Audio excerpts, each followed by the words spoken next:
Om Devim Prasanam Pranasarti Hantarim Yogendra Pujam Jugadharma Patram Tam Sharadam Bhakti Vijnana Datram Daya Swarupam Pranamami Nityam. Om Shantihi Shantihi Shantihi. O Sharada, propitious goddess, killer of misery and souls resigned, savior of religion in every age, by saints and sages worshipped, O mother kind, give us love and wisdom, thou. O grace incarnate, to thee we bow.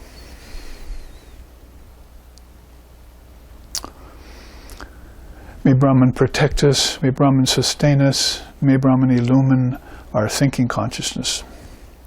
May we not find fault with each other, with the world, or with the teachings. And may what we study be a source of inspiration to us eternally. Om peace, peace, peace. Peace be unto us, peace be unto all. Om Hari Om, Hari Om, Hari Om Tat Sat.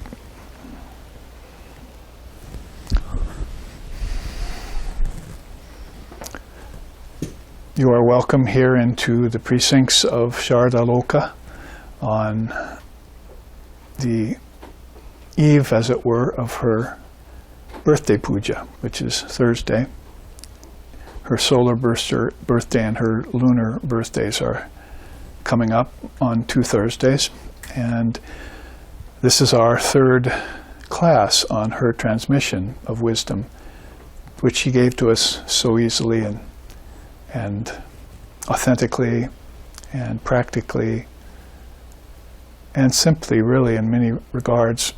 I'm taking her words and going deeper with them, as her great master Sri Ramakrishna would be wont to do, as also Swami Vivekananda when he brought these great teachings to the West for us, which are now called Vedanta overall, our underground river of Atmagyan, flowing constantly, and sometimes we see it coming to the surface and then retiring away like she did, very shy. Lajja Pattavritti Nityam Sharada Jnanadayike. Although she was one of the great transmitters of wisdom of India in this day and age, nonetheless, it wasn't an easy thing to find her.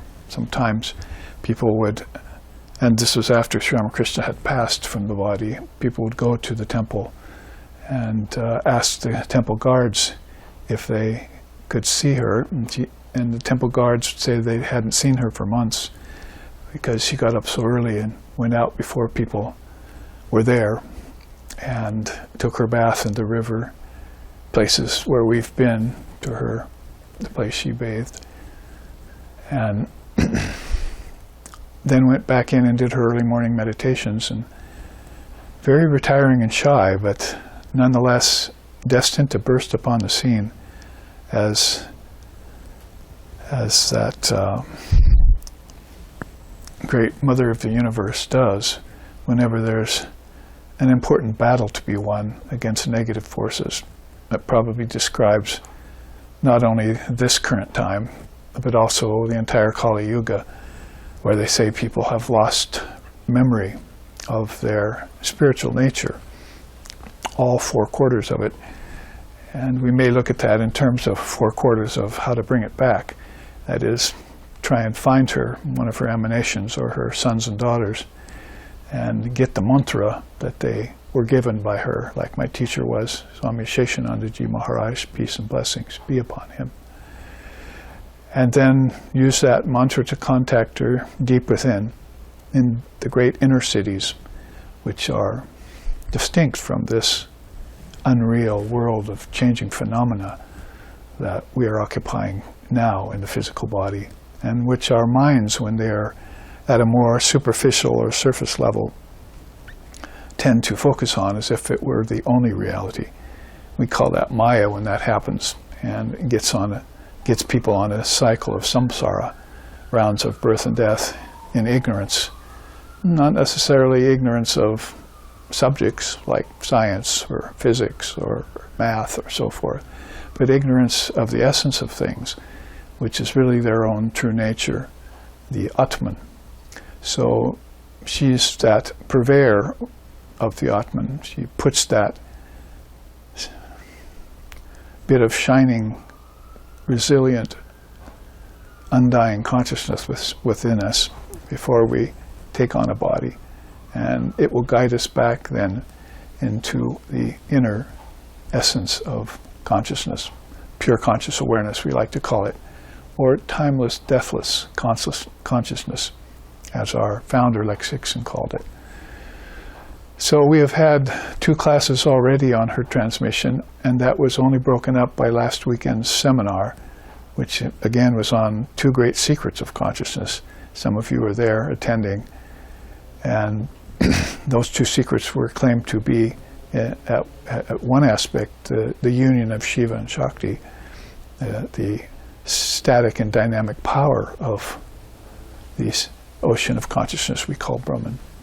And the second secret was that non-dual strand weaving through all of India's teachings, sometimes referred to as Sanatana Dharma. This morning I was on the computer trying to fix a problem with a technician, and he said, "Oh, you sound like a follower of the great Sanatana Dharma." And I found out he was a Hindu man and in India, and was helping me with problems all the way over here in the United States.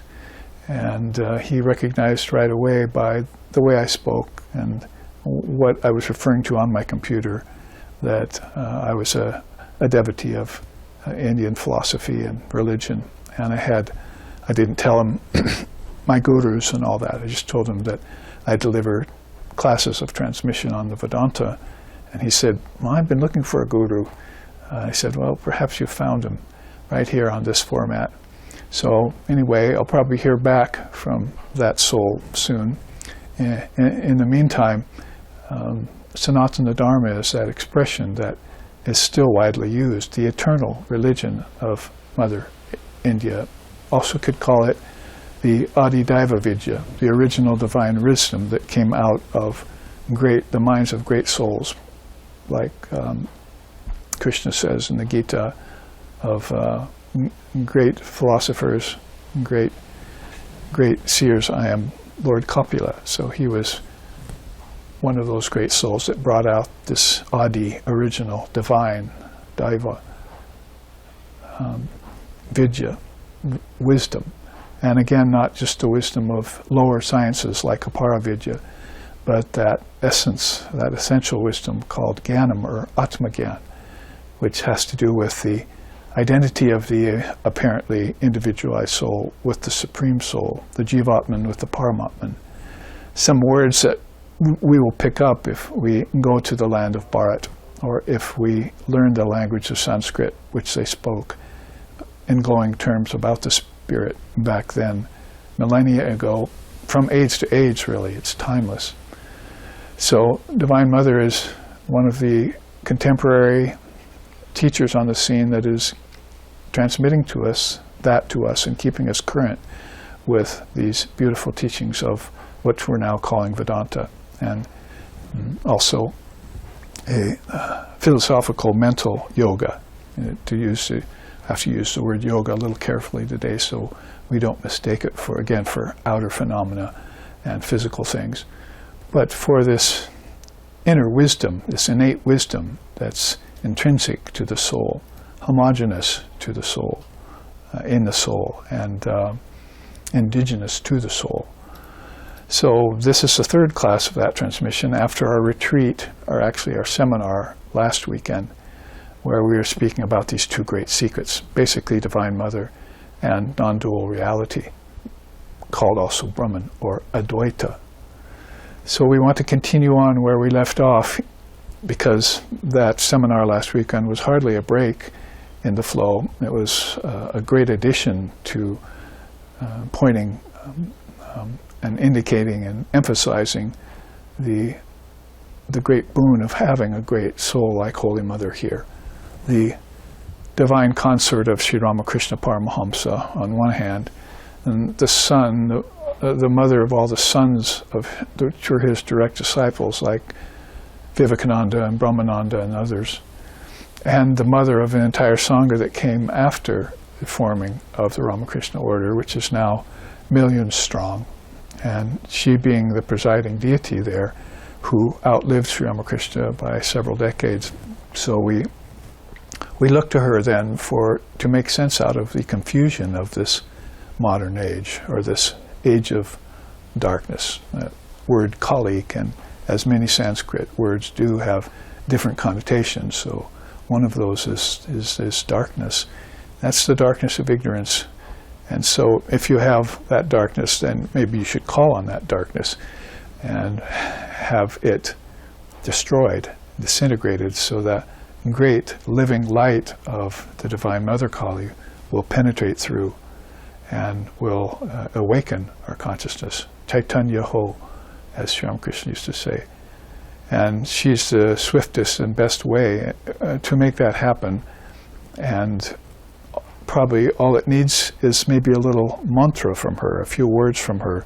There is the Gyanam that she spoke about, but there's also the actual mantra of Sri Ramakrishna and of herself, which she came forward with and vouchsafed to people in India when she was living in the body. So we may look at that as one of the concomitants of Holy Mother's main teachings. To refresh your mind, I was talking about basically 5 of them, and they were karma and reincarnation, and they were the mantra and its recitation. And so far we've covered those 3 fairly well up to the point of mantra. And when we got to the fact that food needed purification, we came upon that word prasad, which most people would think of, maybe even people in India would think of today, as just a physical food.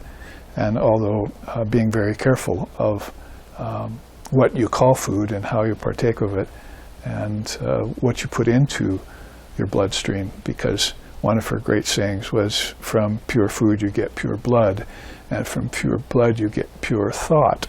And when pure thoughts are running through the mind, then you get pure mind, and pure mind is one with Brahman. So it's this impure mind, or this distracted mind, or this dull mind, or this fragmented mind, or this imbalanced mind, or this sometimes balanced, sometimes imbalanced mind, as Father of Yoga has told us in some 5 different kinds of states of mind, that is a great problem. But 2 other states of mind are ekagra, one-pointed, and niruddha, where the mind tends to disappear. Its ego element becomes transparent, the intellect becomes so heightened and refined, the thoughts become buoyant, and then the mind itself decides, maybe I'm not a non-dual, that non-dual animal they're calling manas. Maybe I'm really the single eye that's poised right there in the center of the forehead, Sri Ramakrishna used to say. He would say, even though the eyes are in the center of the forehead, they always seem to be looking down to lower centers. So he was rather amazed when he saw that in human beings when he was alive in the 1800s. The natural tendency where the even physical eyes are placed is very high up on the human frame. So we should take that as a hint that it should be seeking inwards, upwards, more elevated. And so he likened that mind to hot air balloons. Cut off the sandbags. Hope you haven't collected any, or are not continuing to collect any, but cut them off with the knife or that sword of Mother Kali's wisdom, and watch the mind just soar naturally back to its original source. So that's what we're trying to do when we entertain the teachings of the Dharma, and when we get a mantra from a guru and use it our whole life, and penetrate deep into the meaning of it, the meaning of words being extremely important. So as I was saying, we came upon that word called prasadam, sanctified food, you might call it. So we looked at that, and let's return to that chart to pick up without a break in this flow of Holy Mother's teachings, because it is a great Mother teaching, these 4 levels of prasad.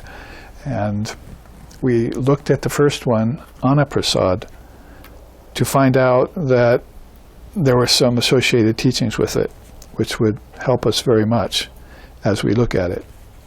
And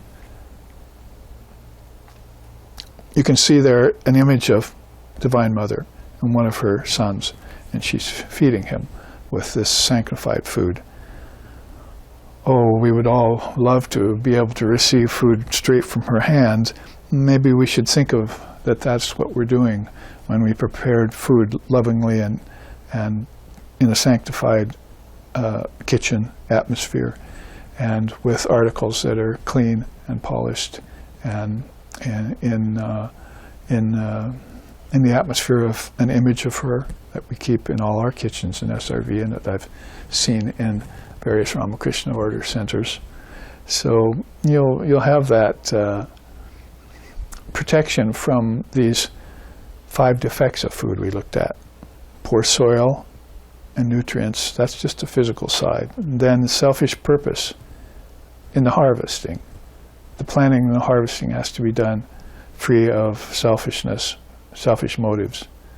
Lack of awareness when processing has to be avoided. Impure mind while preparing the food has to be avoided. And then finally, the failure to bless and consecrate the food before you take it in. As you make sure that this is pure food that adds to pure blood, that adds to pure thought. All of that is a great spiritual science around food.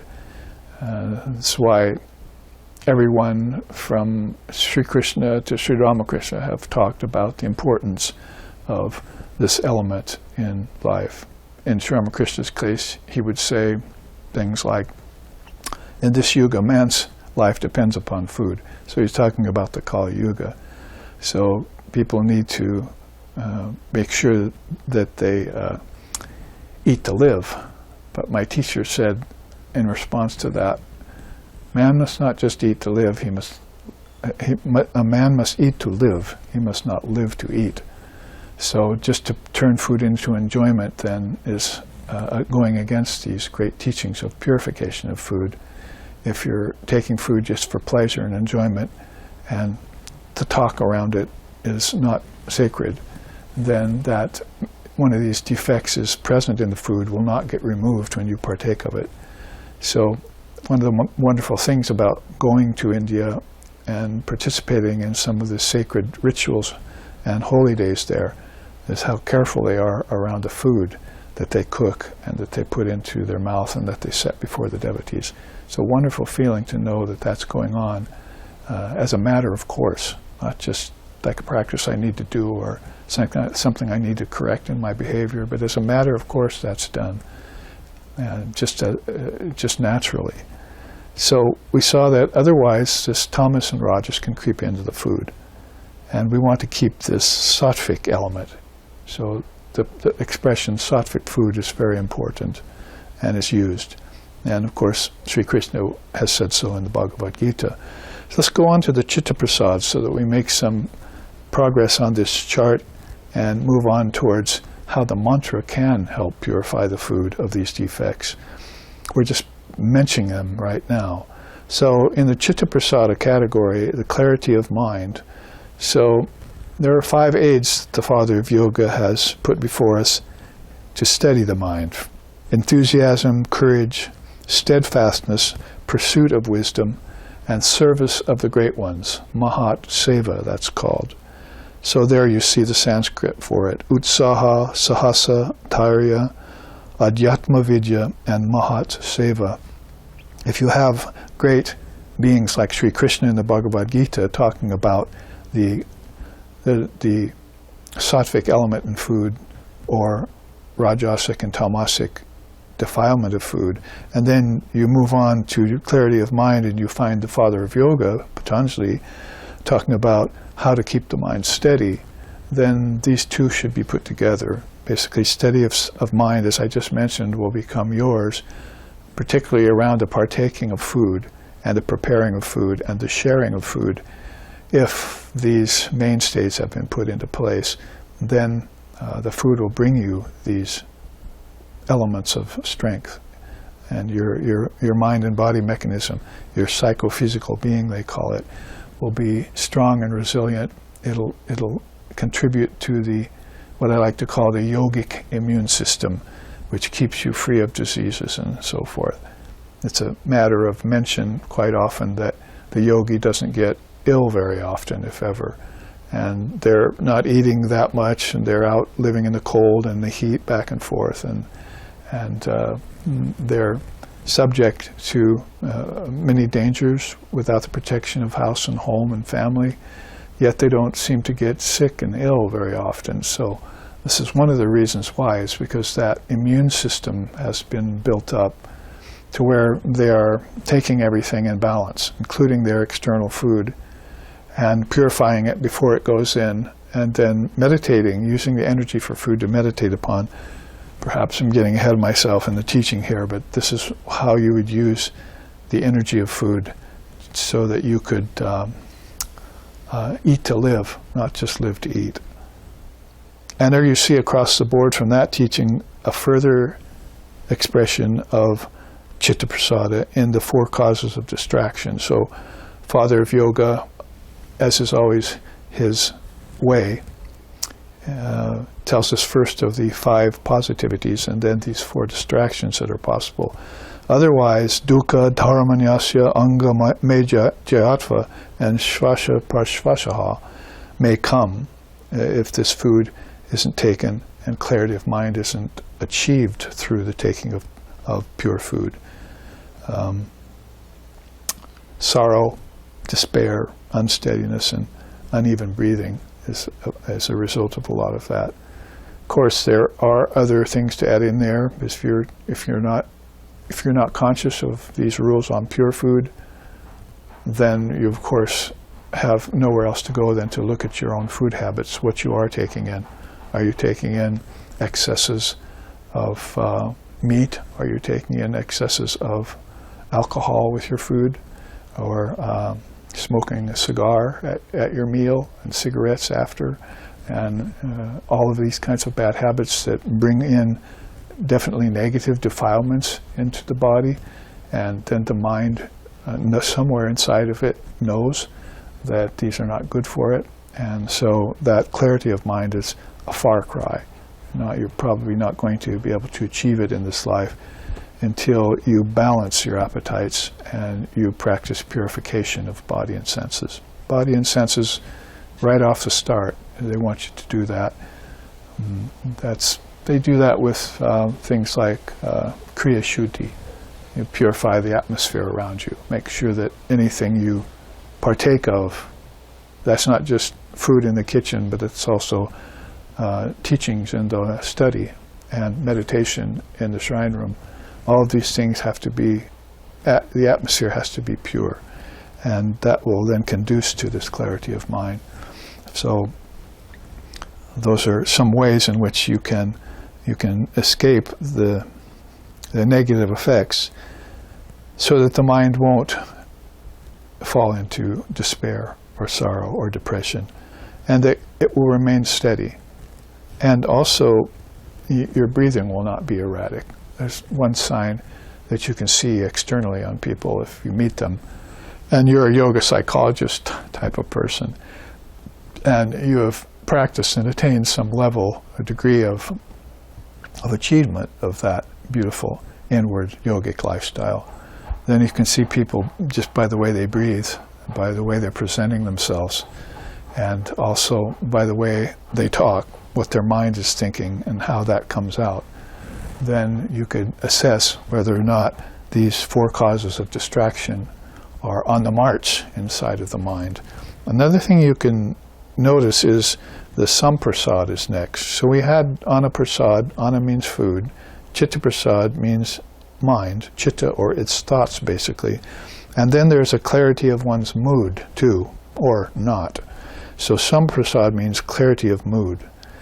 And there's an example from the teachings. The 4 beneficial attitudes is also a beautiful teaching in the Sanatana Dharma, and sometimes it's mentioned as 5 by other teachers. But basically it's Maitri, friendship, and then Karuna, mercy. A lot of us know that word Karuna. Sometimes defined as compassion. And then mudita, positivity. And upekshanam, equilibrium or indifference to negativities and changes all the time. Those 4 beneficial attitudes come upon a person, then you can be very sure that this person is exponent of and possessor of clarity of mood, that their moods are always good. We, of course, saw this in our own founder, Lex Hickson, founder of SRV Associations, because his moods were always so positive. He had that positivity called mudita fully in him, and then that indifference that is listed as number 4. He also hardly thought of anything negative, and when it came up, it was so easy for him to disperse it from the mind.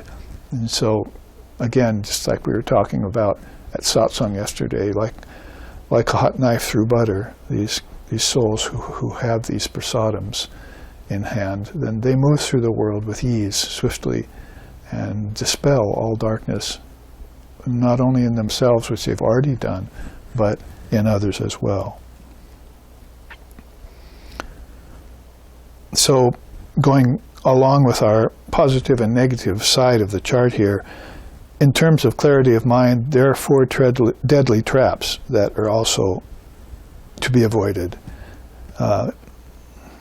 Shoka, grief; udvega, guilt; vishada, depression; and vibranti, lack of self-worth.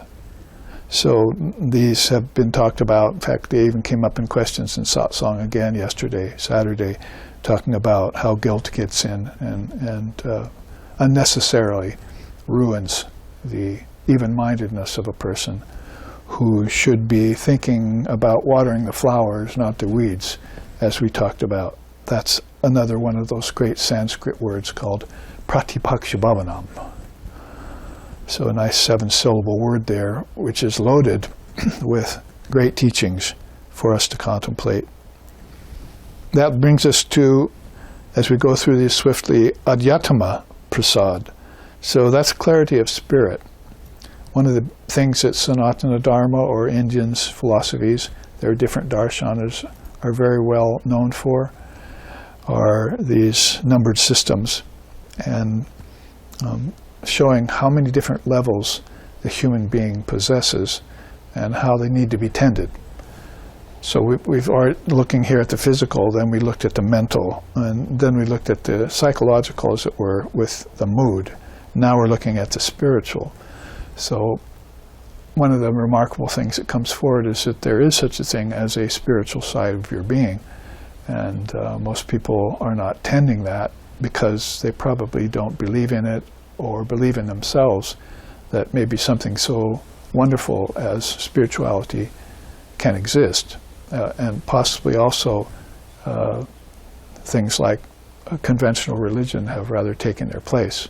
I remember my teacher saying that when he said the guru is not popular because the church has taken its place. He was talking about in the West when he came here. So he wanted to back to this, what they did in India, how he got his degree of enlightenment was that he went to his guru and asked the teachings. He didn't go to the Brahmin priest in the temples who were busy doing the rituals. He went to a guru, and that guru asked the questions of the guru, like Swami Brahmananda and Swami Shardananda. He knew them both. And then Holy Mother, when he could see her, which was very rarely because I said she's very retiring, but nevertheless available when you went searching for her. So the point there being is that you had questions about the spiritual side of your being when most people around are not even acknowledging it or speaking about it or in knowledge about it. So you'd have to go to an expert in that case and find out what is this Atman within inside. Inquire about your true self, the Atman. Question about it, speak about it, roll the word over your tongue, roll the idea over your mind, and then meditate deeply upon it, and out of the depths of your divine memory will come, this knowledge will come back. Holy Mother used to say that. She said, if you want the scent of sandalwood, then you rub it. And so we're not rubbing the sandalwood of our Atman inside of us, so we're not catching any fragrance coming up from it. So the rubbing of it means to inquire about it, to think about it, to speak about it with another or with others, like in satsanga that we had yesterday morning. That's an active attempt at bringing what's hidden to the surface. Because the Upanishads have told us, like oil and sesame seeds, like golden rivers. You know, one has to be, you have to get a bunch of seeds and press it. You'd have to invent a press, and then you'd have to get a few drops of oil, find out how tasty and nutritious it was, and then go about farming a whole field of sesame. In gold's case, you'd have to go to different rivers and find out where the vein is and how pieces of it are breaking off, entering into the stream of the river and panning it, until finally you found that one river where there was traces of it, and then you began looking deeper at that point. So these ways of searching for what is hidden are very well known in India and highly recommended for those who do want to know something about the spiritual side of their being. So if you talk about Adhyatma Prasad, then you see here, again, in the positive and negative presentation I'm giving it, based a lot upon what Sri Ramakrishna and Holy Mother told us when they were in the body, that there are three conditions of true detachment. Spiritual attainment is one, so you've got to get some of that under your belt. Freedom from afflictions, because those are always playing back into those deadly traps we just talked about above. You don't want your mind to be in grief. It's a great trap. You don't want it to feel guilt. You don't want depression to come upon you. So you have to make sure that you're free of the causes of those afflictions and be able to nip them in the bud when you see them rising in your mind. Why is my mind going there? Come back to the Atman. You see, and think the positive thoughts and so forth. Water the flowers. And another great concomitant of true detachment is that there is no transmigration going on. There's a lot of times that people would think that they're going to heaven or back to earth or to hell, or they're trying to escape rebirth. This plays into right now one of those points in which I'm talking about with Holy Mother's teachings, where she talked about karma and reincarnation a lot. So there's a way in which you can think about it to dismiss it, and there's a way in which you can focus on it and increase it. That means it would increase your guilt about it, it would increase your doubt around it, it would cause you depression, and of course Swami Vivekananda mentioned that. He would even go up to Hindus and talk with them and, oh sir, I've got so many karmas, I must have another 1,000 lifetimes worth of karmas, you know, I'll never get enlightenment. And he would say right there on the spot to them, blast your karmas. You can reach enlightenment this lifetime. Why are you putting yourself under this restriction, this limitation? The karmas that you formed around yourself, you can break through them in this lifetime. And just put forth a little self-effort. Listen to a good teacher. Do your sadhana. Keep it up. And in one lifetime, watch all of these karmas go away. So a lot of this is based on this idea that I'm being drugged from birth to death and death to birth. My soul is being drugged from birth to death and death to birth, when that's a relative law you're talking about. The Atman's unborn and it's undying. That's why we often take time out to sing that.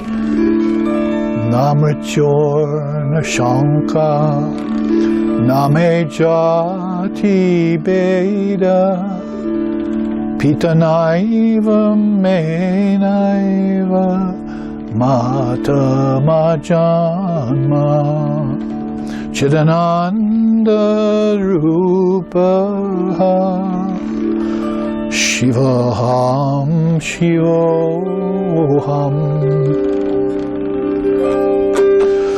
Om. So as Shankara sings in his Nirvana Shatkam, 5th verse, Nam Richor na Shanka Name Jati Beda. So I'm no death have I, no Richor. Why? Because I was never born. So what is birthless cannot die. And so this is an example of what you invoke to the mind ego, buddhi, chitta complex. They call that the antahakarana in Vedanta, the fourfold mind.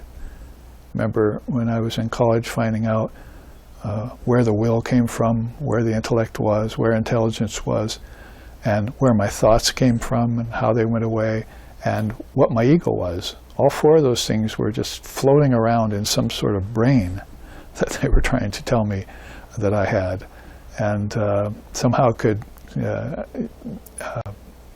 you didn't know the source for them, you only felt suffering from the effects of them. And you thought that thinking was the way out of wrong thinking, which it is, and then you thought that that was the end of it when you should be going towards no thinking, quelling all vibrations in your mind. So I remember finding out these facts from the Vedanta when I was in college, when I was about 19, 20 years old. And so I finally had an answer to what the mind contained and where these things were found. So this is back to this idea of the willpower in the mind, the chitti shakti, or the jnana shakti, that you can invoke in your mind. Somebody asked me to bless them today in their sleep because they were in India. So it was 2 in the morning. I have to leave. Bless me, please. And I said, yes, go into deep sleep by saying the word Shishupti. Now proclaim Jai Nidra Devi, the mother of deep sleep and samadhi. May she accompany me into my dreams and my deep sleep. May she be the primal guide, my refuge be. May she guide me from state to state, from waking to dreaming to deep sleep, and back to dreaming and to waking again, as if they were just one consciousness and she's in charge of it all. So that was the message I gave them before they fell asleep this afternoon. And they're sleeping right now, and so I hope they're feeling the presence of that blessing, which is just mere words from the Devi herself. All you need to do is repeat them and contemplate them. Well, on the negative side of clarity of spirit, we have these problems. Attachment to the 8 occult powers. Don't get me started because it's really a vast topic, but I would say to bring it forward to contemporary times is that the occult powers used to be something that were not so dangerous and were utilized by yogis without risk to their spiritual advancement. But as time went on, then people became completely attached to the occult powers and forgot the divine powers. Patanjali came forward and told us, you have yogic powers in you. These are different than the Astabala Siddhas. And so by that time, maybe 140 AD, 600 years or so after Lord Buddha had come and gone, then people were getting this teaching back again, that they needed to be very careful of how they used the elements, how they approached the gods, how they sought after goods, how they became attached to pleasure, how they tried to make themselves look better than others. But these are 5 of the 8 occult powers in English that I'm just relating right now out of the 8. Domination would be the 6th, how we approach other countries, and instead of leaving them free, under the guise of we're going to make you free, and then you're going to fall under bondage to us, and we're going to take your resources and all these sub-attentions that are going on. You approach people from the standpoint that the Atman's ever free, and they just have to be reminded of that, and you're there to do it. So the power of domination and mahima, causing yourself to look great in the eyes of others, this is going on everywhere. Like the cosmetics industry, for instance, is one way of making yourself look better, you see. about invisibility, so you can walk through walls and things that disembodied spirits do. Why should you move after a power like that? To hide from the tax people? Well, that's what people are doing all the time. They're using these old Astabalasiddhas in new ways in this age to cover their tracks. And it ruins your spiritual life. From Krishna to Sri Ramakrishna, from the Bhagavad Gita to the Gospel of Ramakrishna, this is being said in the pages. And so it's very surprising to me to see journals come out and say, oh, here's an article on the 8 occult powers. Hurry up and use these. That's not what the illumined seers have been telling us. They tell us to stay away from them. If you saw crow droppings alongside the road, would you go collect them? That's how Sri Ramakrishna described the 8 occult powers. So you be very careful of those 8 occult powers. Like I said, you can get deep into a discussion about this and learn some new facts about it. But if you look at the way armies are moving, and military and so forth, and governments are ruling over their peoples and the peoples of other countries, you don't have to look very far to see the descent of domination and its insidious effect on beings who love power. Let's see. Warmongers, I think, is a good phrase for that. Heavenly existence would be the next level of obstacle to true detachment. This is Atma Prasada we're talking about. If we want clarity of spirit, we're going to have to stay free of those kinds of tendencies called powers. And we're also going to have to probably transcend this idea that if I get to heaven, I'm free, because heaven is just another realm of name and form, and you're taking another body there. My point that I try and teach about that is that you go to heaven every night when you dream. That's where heaven is. It's in your dreams. And you take on a subtle body called an angelic body when you do that. At death, you do it for a long period of time, but every night people are visiting this inner realm. It's called the Sukshma Sharira. It's called the two lower worlds, two of the lower worlds.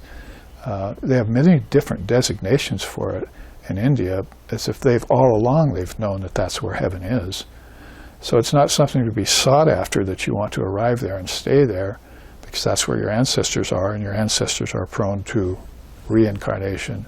So middle path teachers like Krishna, Ram, Lord Buddha, and Sri Sharda Devi, they've been telling us this all along, and telling us to transcend the desire for heavenly existence and go beyond attachment to pleasure in heaven. And we've given different teachings about that in accordance to karma. You cannot work out your karma in heaven. You have to come back to earth to do that. So if you depart this body with karmas, then it's a ticket back to earth, because you have to work them out on earth in the physical body where you created them. You can't work them out in some subtle realm somewhere in a different body. They're formed in physical universe, and in a physical body they have to be dealt with there, and you have to know that they're gone, so you won't fall victim to guilt or grief or lack of self-worth. You see, all those things will come creeping back because you still have karmas lurking behind somewhere, and somebody in you called a conscience knows about that. And some great teacher is pointing to them, say, haven't you taken care of those yet? It's about time you do. How old are you? 20, 30, 50, 70? Get rid of those things right now while you have the wherewithal. Holy Mother certainly gave that teaching. Everything you want to do now that's of any merit or worth, do it now before the body ages, because when the body ages, your prana will go away, and you won't have the energy to do intense practices by then. So these are all teachings came out of her mouth, and they point directly to Sanatana Dharma teachings, to Atmagyan teachings, to Dharma, and how we should take it up and practice it. So I hope that the 4 clarities of spiritual life bring some clarity into your life and into your household and into your own sacred atmosphere, so that your food, your thoughts, your moods, and your spirit will all be exalted the way she wants you to be. So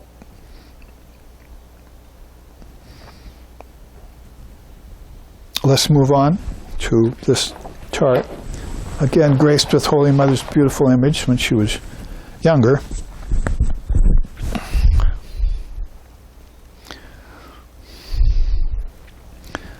As she made this wonderful statement at one time. Perhaps one practices japa and mantra in this life. In the next life, one intensifies the spiritual mood. What's that word again? Mood? Samprasad we just looked at. And in the following, advances it further. Thus spiritual evolution goes on. The moment that one's three karmas come to an end,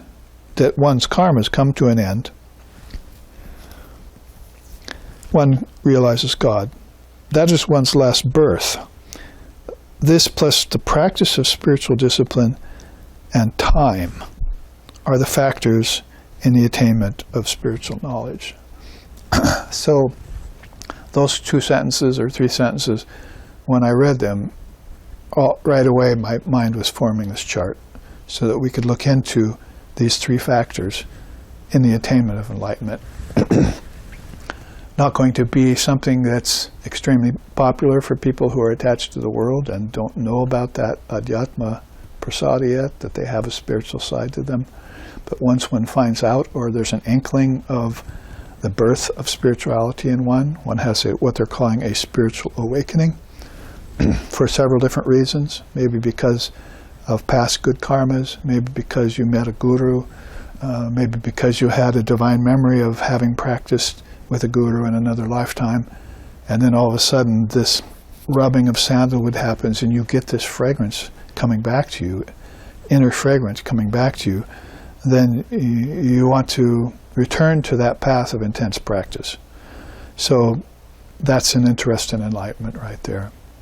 So if she said there are 3 factors to the attainment of enlightenment, we should probably study them.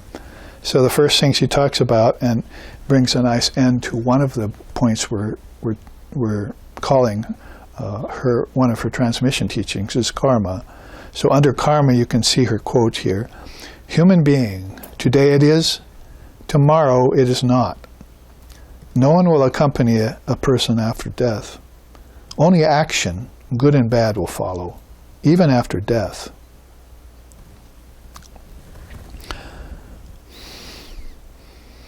So how do we destroy these karmas? This is number 1 we're looking into, of these moons up here, as it were, these half moons. Let's look under the karma destruction list below at the bottom of the chart. We have to awaken to the insidious presence of Maya.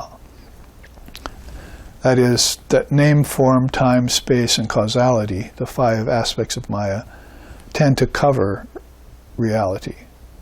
And as they cover, there's also a distortion that happens to them when we come upon them, like a reflection in a pool. It can be very clear, or the wind can blow and it can be very distorted, or mud can rise or green scum can cover the lake, and therefore we would be subject to those 2 or 3 kinds of veiling and distorting powers. Maya is doing that all the time to your divine self, which is hidden back here in a 5-fold sheath, right? Body, energy, mind, thought, and ego. The 5 koshas, we call them in Vedanta. A great teaching that's specific to Vedanta, and one of the most beautiful ways of explaining to someone why they're not the body, and why they're not the mind, and why they're not the ego, why they're not the small self. It's just, well, here's the 5 koshas. Isn't it obvious that this is not yourself? This has been taught from time out of mind in India, even to children. So if you grow up with teachings like that, then you're immediately on guard against the covering power of Maya. Bodies walking around, energy flowing, thoughts of different kinds rising in the mind. So this is one way that you can actually offset karma, is by being aware that it happens in Maya, and then you can disperse it in Maya. Second, recognize the limitations of name and form in nature. If you have that desire to be free, then everyone feels that to have a body and a pair of lungs and to be held to earth by gravity and various other limitations are inherent to that condition. So that's why one meditates to get, and one brings light to the dream state. You see, tries to recognize the deep sleep state. Of course, a lot of this is leading to mantra. That's what we're leaving that first: karma, reincarnation, and mantra. As we go along here in this week and next week. Third is perceive the suffering-ridden nature of relative existence. Well, that's only the first noble truth of Buddha, which I'm not making an understatement, but that's, if you're to be an authentic Buddhist, you have to recognize and accept that existence is full of suffering. And Holy Mother said that even some couple thousand years after Lord Buddha said it. He said, the suffering of this world has gotten into the very marrow of my bones, my child.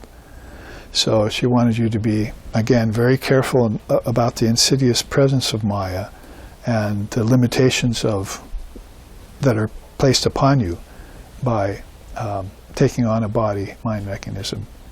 And that suffering was going to be a part of the quotient. We could probably say here, and she would be first one to second it, would be that pleasure is also a kind of suffering. So you can go all the way back to the Bhagavad Gita for that one. Say, what's sweet in the beginning and turns sour later, that's what you don't want, Krishna says. But what's difficult in the beginning, sour, but turns sweet later, that's sadhana leading to enlightenment. That's what you want. So never back off from the pitch or from the attempt to take that spiritual journey to its culmination, just because of a few minor difficulties at the head of the trail. Then subdue sense life by noting the dangers of pleasure and enjoyment. Really jumped ahead to that one already. Fifth, break free of the cocoon of family life and mundane human convention. So is it callous to leave your family behind like Buddha did and like Sri Rama had to do and others and thousands of swamis I know of did in this day and age? Is that callous, or is that, here, let me go and find my true self and then I'll bring back that news to you later? See, yes. We have that as the motto of the Ramakrishna order, so they make sure they avoid that problem. Is it for the realization of the self and the good of the world? So you get realization of the self first. Atmano moksharta is how they say that. Get realization of the self first. If you have to back off from others, let's go back to shall we go back to the detachment teachings and show you why you have to do that? Because you'll be distracted again and again by people who are taking you away from the point of your spiritual practice when you're in the midst of people who are as themselves not yet enlightened. They're contributing to the problem, not the solution, as they say nowadays. So it's a point here we could go deep into, and it's also could be a source of early suffering for people. One of those good things is that they say, well, I'm going to have to detach from family life and from sensual life and from physical living, attachment to the world and so forth, so that I can remember who I am. Once I remember who I am, I can go amongst those very things and not suffer anymore. Shall we go back again? Show you how you have to get rid of afflictions.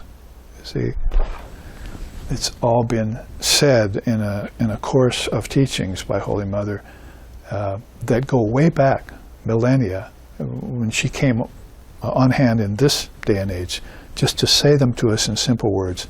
We have to connect them to these ancient teachings, and then we'll just inside of 10 minutes you'll run into them again. It's not like you can take a chart or one of these groups of teachings and say, okay, I got it, flip it, and go on and not connect what she's saying to what you just studied, you see. So she's already brought up two of those things here: dangers of pleasure to enjoyment, cocoon of family life, and the conventional rebirth, and breaking free of the ancestors and the chain of rebirth with them. Inspect individual thoughts and habits and connect them to actions in past lifetimes. So once you do get free of family ancestors for a period, whether you call it your morning meditation for an hour, or whether you call it a seminar I did with Babaji last weekend, or whether you call it I'm going on retreat for 3 or 4 or 5 days away from my home and putting myself just in the dharmic atmosphere with my Sangha, or whether you call it I'm going to a cave for a year, or I'm going on pilgrimage for 5 years. Whatever level you're doing it at, this is what it's going to take in order to be able to inspect your thoughts and your habits clearly and succinctly without distractions. You could be getting to the point of this practice, somebody will burst in the room and interrupt you, see, or a dinner bell will ring, or the dog will come up and want petting. See, whatever it is that happens in your household, you could get into a fairly deep state in 10, 15, 20 minutes, an hour, 2 hours if you can do it. And right about the time when you're going to pierce through that mic veil around that particular karma or samskara is when you will be distracted every time. It's as if the world is set to distract you on purpose whenever you get near the light. That's like an automatic setting. That's not a devil out to get you. That's just what's going to happen when you approach the light. The world will come running. You can take my word for it, or you can read the scriptures and listen to the seers, or you can just try it yourself, and later I can laugh at you and say, ha ha, I told you so, because that's the way it is. So this is in order to be able to inspect individual thoughts and habits and connect them to the actions that brought you here. Remember what we're talking about here? Just to keep this in perspective, we're talking about 3 main factors to the attainment of enlightenment that Holy Mother spoke about. The first one is karma, and this is how you destroy it. So is it that difficult to destroy your karma? Yeah, without a list like this, it's impossible. You don't even know where they come from. You don't even know you have them.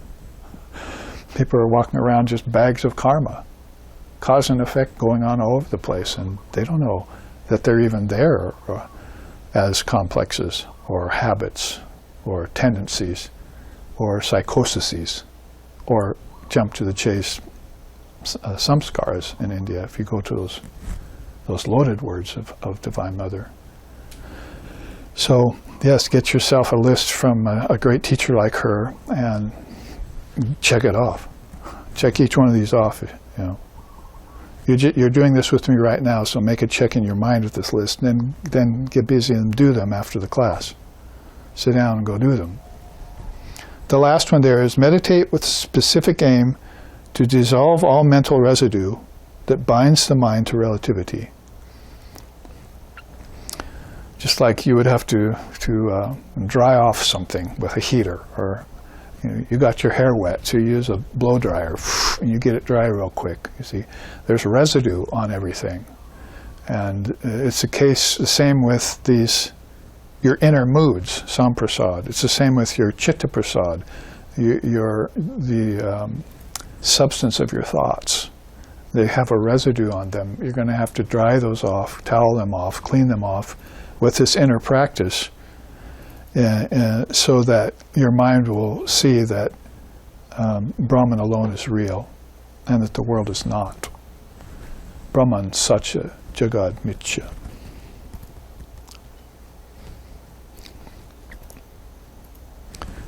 It's quick, but it's rather thorough. I think this is the first of these 3 main factors that she's talked about. Let's go on to 2. Very important one, practice. Because if you see your karmas, if you follow the way of the teachers, and you say, oh, I see I do have some karmas here. These have been getting in my way for a long time. What do I do about that? I see a list. Okay, I've taken account of the list. I know what there is to be done. Now I have to practice. So take Swami Vivekananda's word for it then. He said, there have been books written by the thousands, and there are temples by the dozens, hundreds, but for an ounce of practice, he says. He saw the temples, he saw the books, he saw the teachings in the books, but his conclusion to it all was, for an ounce of practice. If I could just see an ounce of practice in my students and some headway being made, just a little, then that would be good. I would know that you have heard the teachings and you're moving forward. So let's look at what practice entails. Her quote about it here is, through spiritual practices, the ties of past karma are cut asunder. But the realization of God cannot be achieved without ecstatic love for Him. Do you know the significance of japa, that's saying the mantra, and other spiritual practices? By these, the dominance of the sense organs is subdued. So we've seen animals completely under the dictates of their sense organs. The taste, the tongue, the nose, the smell, the eyes, the sight, a cow, a dog, an owl. However you see, whatever species of animal is there, subhuman species, is connected more to one or two of the senses than the others, and how they're fully, that attachment to some of these senses completely dictates their life without any thought otherwise of doing anything different. In the same way, human beings run the common run of things too, the common mill, and plod along in one way only until a groove is formed in the mind by which they come and go, not only from place to place, but from birth to life to death and back to rebirth. So this is being brought up here by the Holy Mother. She wants to subdue the influence of the senses and maybe increase the influence of the subtle senses, and then maybe purified senses, you see, until there's not a billion eyes looking. There's just two. Until there's not those two anymore, there's just one. The Jnana Chakshu, the eye of wisdom, you're seeing everything through that. And even that closes, and you see only Brahman. See?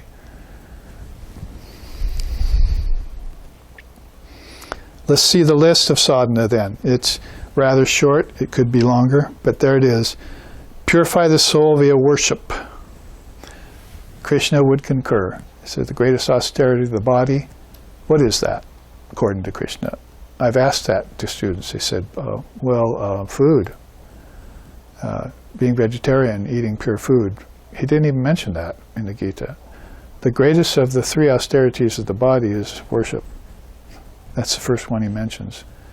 That says, if you can bring yourself to go into your altar after you set it up in a pure atmosphere and had a guru bless it with Ganges water, make the articles clean, make it all shine, put a candle there, light it, offer a flower, burn some incense, and bow yourself down in front of it. That's Upasana style purification. That's India. You put that together and it gets you to non-duality later. It's not idol worship. It's not just even image worship. It's worship of the reality that's in all idols and images, that is the core essence of them all. But you're just taking it on the outside and then making some premature conclusion about it. Holy Mother had something to say about that to people who thought that way. She said that millions of people have been getting their salvation through puja and worship. And you mean to take that away from them? Just because you have some sort of high-minded idea about non-duality? No, whatever the case is with you, this carpet cannot be pulled out from under the people. This is how they purify themselves. This is how culture keeps itself pure for thousands and thousands of years, beyond a 200-year America. See, so this is what you need to do. Purify the soul via worship. The soul there, by the way, is not the Atman. We have to always come back to that. The soul there is the mind. The transmigrating soul. Oh, shall we go back and see how transmigration has to be overcome? You see, we just talked about that. So the Atman never comes and goes. It never thinks. It always knows, some poet said.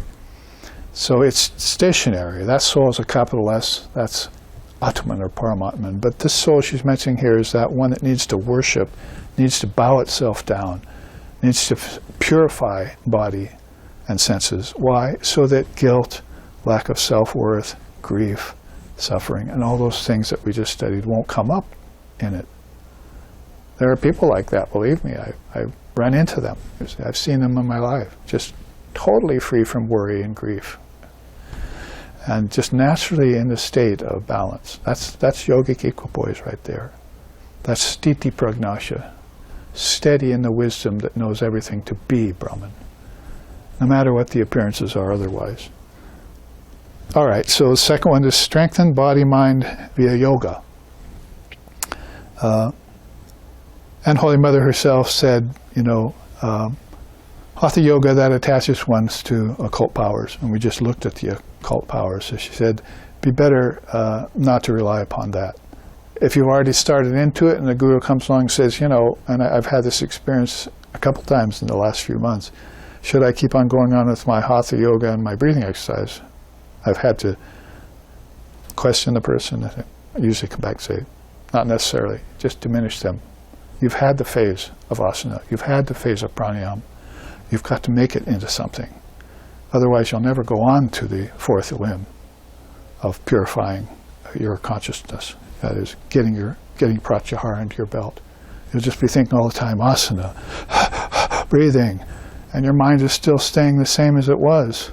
It's not got concentration yet, which is the fourth limb, pratyahara, or fifth limb. See? And then sixth limb concentration, then seventh limb meditation. What about those limbs?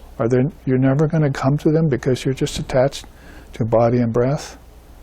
You've done that. And there's this person who asked me this a few weeks ago, had been doing it for 40 years. I said, good Lord, man, I can, without any reticence whatsoever, I can tell you, you're done with that. You've completed it. And why, now you're asking a guru about it. I said, should I give it up? Yes, you should go on, because I'm teaching him the 8-limb yoga. I said, yes, you should go on to the next limbs. You could have done that in year 2, maybe sooner. Climb the tree, get to the top, have the view.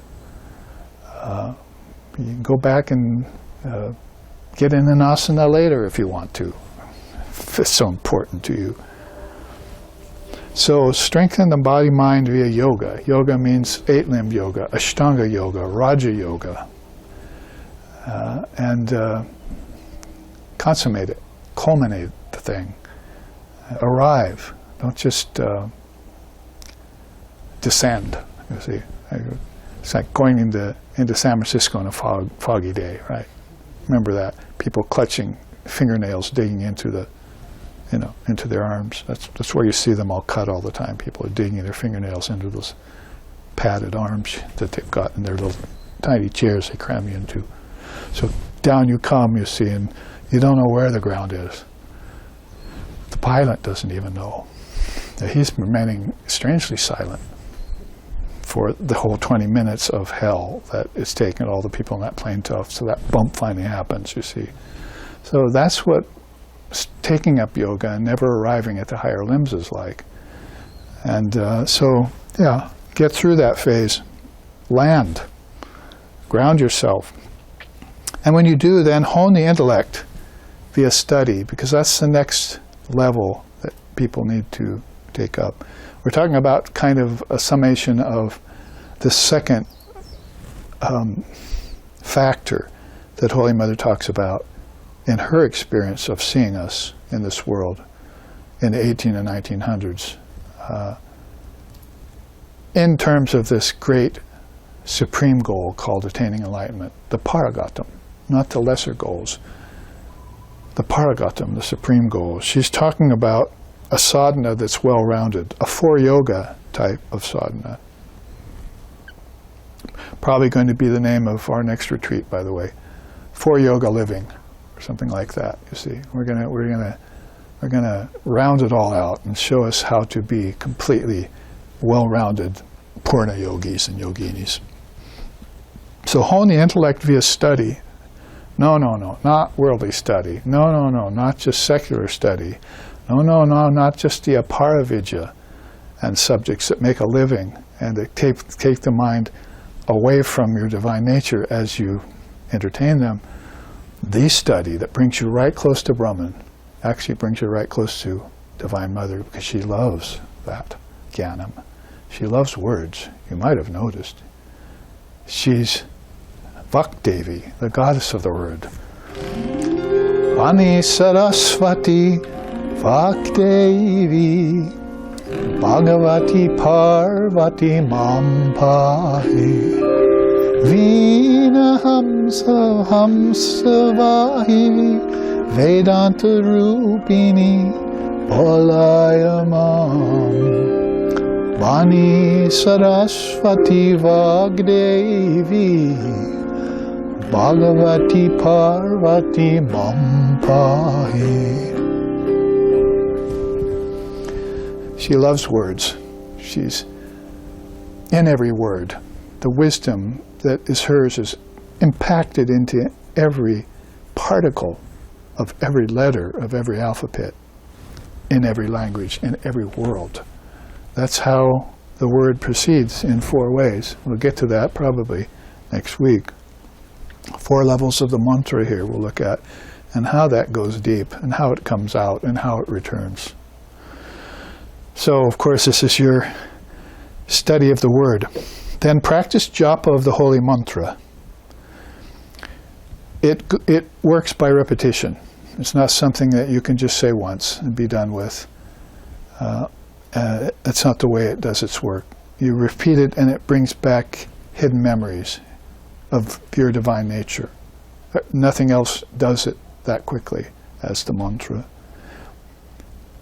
And then, since you started out purifying the soul via worship, finally come to realize that God has form. Because somewhere along the way, somebody probably told you that form is unreal, and that has to be assessed correctly in the mind, because it's true. It's all vibrating particles changing at a billionth of a second. What's in it but emptiness, ultimately? But perceiving God with form means there's an essence that's this. It's the essence of a thing. The thing might be without substance, but it's not without essence. So that essence is what you concentrate on when you did the mantra, the essence of the mantra, when you memorized the scriptures, when you meditated upon Brahman. That's the essence in all those things that you consist of and that you're meditating upon.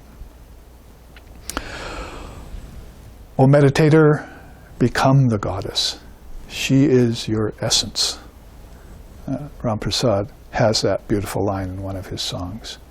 O meditator, become the goddess. She is your essence. So why are you sitting there meditating somewhere out there, in there, left, right, up, down, on any particular thing?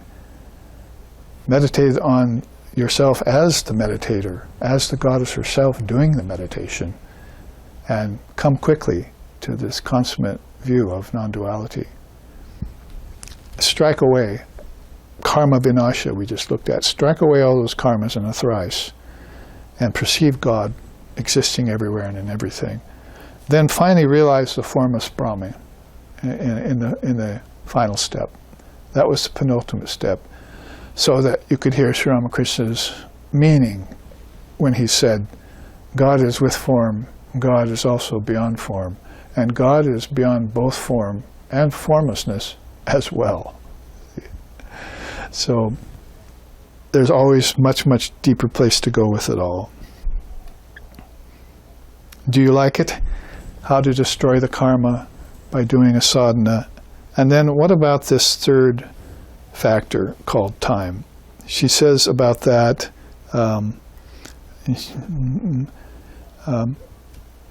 that it's one of the main factors, but here's the list under the word kala. And it's very precious because this is a kind of mental sadhana that you're doing as you're doing these other forms of sadhana. The first one's very important. Recall life's true purpose. So you could sit down with a great guru, just wander out of the West and see Ramana Maharshi sitting unknown somewhere, on a mountain in the tropics, and sit down there and hear him say, who are you?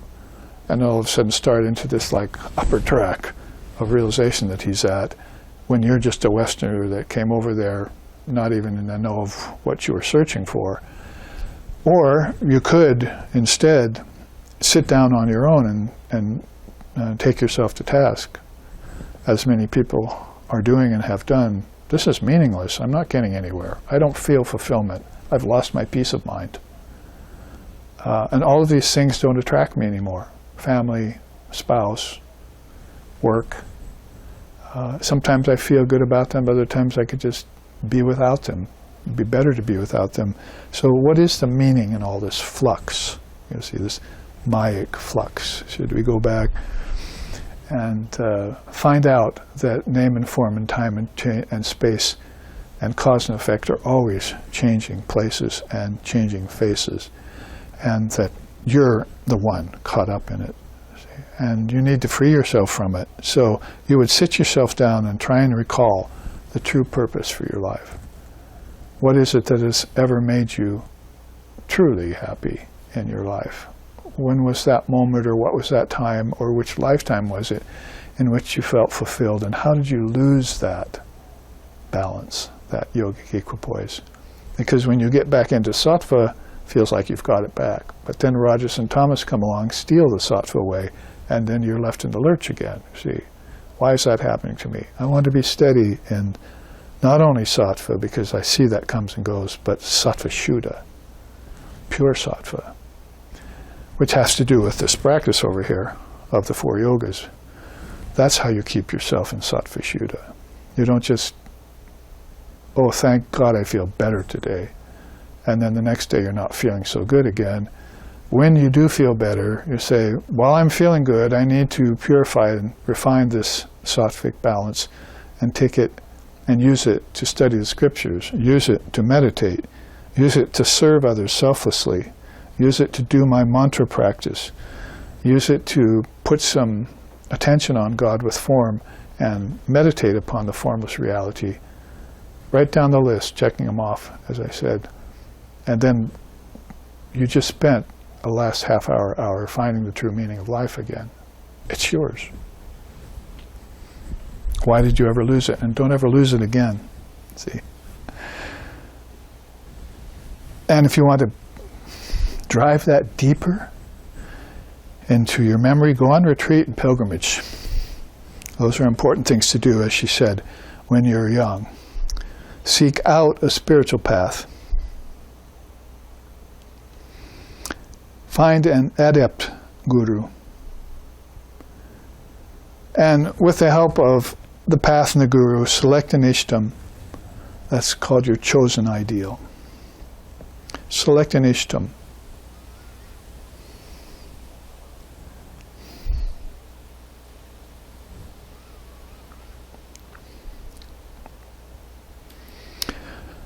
And take final refuge in that ishtam. You've already contemplated that God has form and also is beyond form. So you know that there's no guilt or remorse or grief in loving both God with form and God without form. What is that God?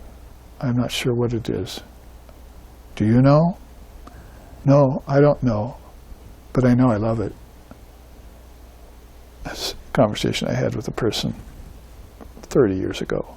What is that God? Where is it? And so forth. Do you know? No, I don't know, but I know that I love it. That was what the person said to me. So there's that inner attachment to the Lord that persists through all of this experiences, empty experiences that you're having in the worlds of name and form and time and space, and their recompense called karma, cause and effect. fulfill all desires in that Dharma. So once you find that Dharma and you're balanced, you have a right, a divine right, to go ahead and fulfill everything that couldn't be fulfilled before because you didn't know the meaning of life. When you find the meaning of life is Dharma, is Jnanam, is enlightenment, as she's talking about here, go back to your wife, go back to your sons and daughters, go back to your mothers and fathers, and tell them, arise awake, stop not till the goal is reached. I have found the truth. I have found the truth. It's in the Vedanta of India. It's in the yoga. It's in the ancient divine wisdom, and it will never go away. It's ageless.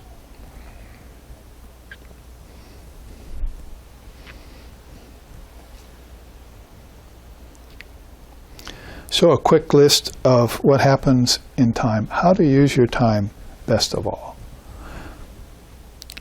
So we might want to repeat that quote at the end of this chart. Perhaps one practices japa and austerity in this life. In the next life, one intensifies the spiritual mood, and in the following advances it further. Thus spiritual evolution goes on.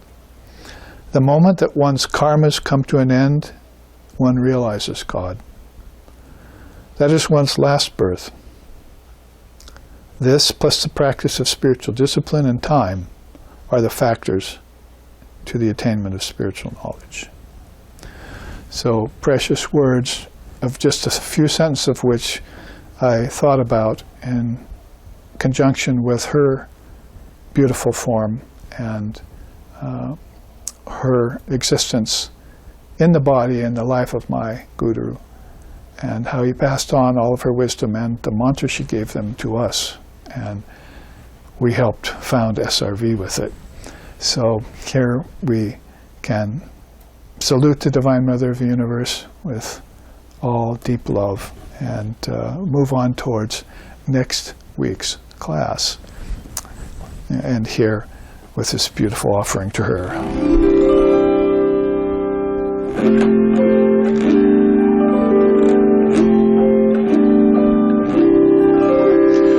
Om Sharada, Om Sharada, Jai Shri Ramakrishna, Om Sharada, Om Sharada, Om Sharada, Jai Shri Ramakrishna, Om Sharada. Jaya Swami Vivekananda, Jayananda Ki Jai, Turiyananda Yogananda, Om Kali Ma, Om Sharada, Om Sharada, Jai Shri Ramakrishna, Om Sharada, Om Sharada, Om Sharada, Jai Shri Ramakrishna, Om Sharada.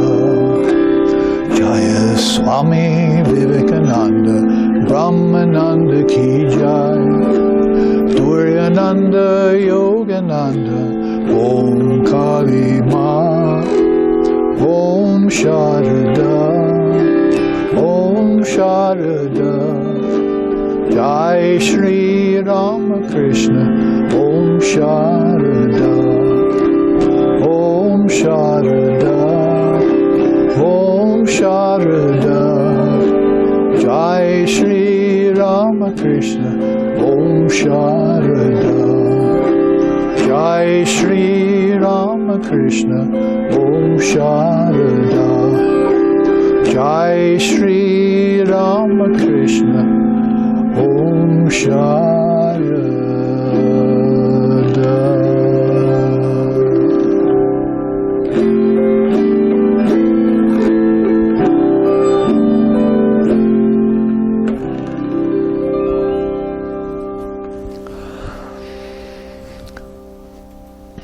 Om Jananim Charadam Demim Ramakrishnam Jagadgurum Pado Padme Choye Shritva Pranamami Muhur Mahu.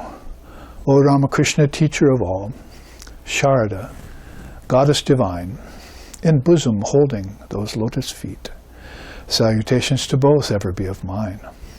Om peace, peace, peace. May peace be unto us, may peace be unto all. Om Hari Om, Hari Om, Hari Om Tat Sat.